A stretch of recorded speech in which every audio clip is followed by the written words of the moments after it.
আমি আর হাসান 1 বছর live together করেছি, তারপর দুজন দুজনকে চুজ করেছে পার্টনার হিসেবে।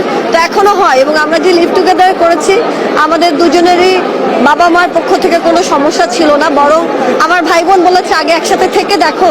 তার বেশি নাই, কেমত এখনই আমরা চাই। লিভ টুগেদার নিয়ে আমি ফরাজি লিটন আজকে কথা বলতে চাই। লিভ টুগেদার করে আইছে বাজারে, এমন একটা নারী খুঁজে পাইবেন হাজারে। এসব জায়গায় পাও রেখে কত ছেলে ধরছে, বাবা মায়ের ছত্র ছায়ায় 1 বছর ধরে লিভ টুগেদার করছে। বিয়া না করে একই সাথে ফিজিক্যাল করে, এসব নাকি সমাজে লিভ টুগেদার বলে। বিয়ার আগে যেসব মেয়ে দিয়ে বেড়াইছে মারা, সেসব মেয়ে 100% পিতৃ পরিচয় ছাড়া। চেহারা দেখে মনে হয় কত ভদ্র নম্র, আসল কথা এসব মেয়ে লিভ টুগেদারই জন্ম। নিজের চাহিদা মিটানোর জন্য বারে বারে লাং ধরে ইউরোপ কান্ট্রির মাতো সে লিভ টুগেদার করে। বিয়ার আগে অন্য ছেলের খাটে শোয়া দরকার, এটা বলছে মা বাবা আর ভাই বোন পরিবার। ভালো করে সে দিতে পারে কিনা বিয়ার আগে চেক করো, একটাতে না ভরলে আর একটা ছেলে ধরো।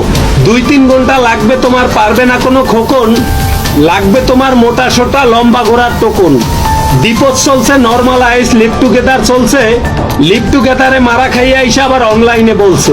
সারা জীবন পরিচালকরা নিয়ে বেড়াইছে হোল, লিভ টুগেদার কইরা আইসা অনলাইনে বাজায় ঢোল।